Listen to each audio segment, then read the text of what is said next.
Pensiero del giorno, lunedì 24 febbraio. Trasmettere la speranza.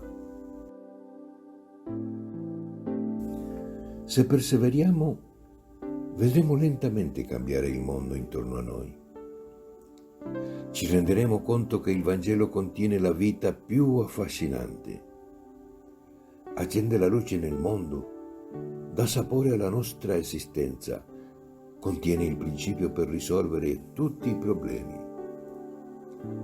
E non saremo in pace finché non comunicheremo la nostra straordinaria esperienza agli altri, agli amici che possono capirci, ai parenti, a chiunque si senta in dovere di donarla.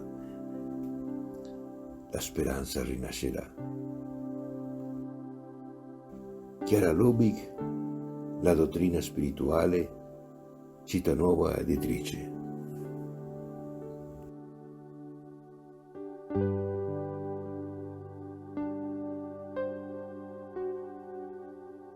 Parola di vita, febbraio 2025.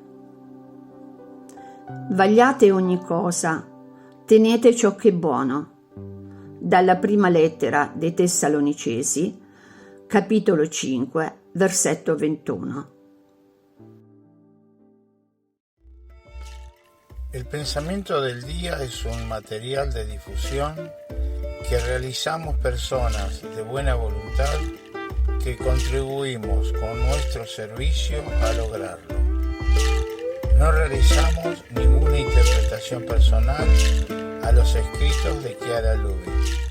Solo lo difundimos lo más fiel posible.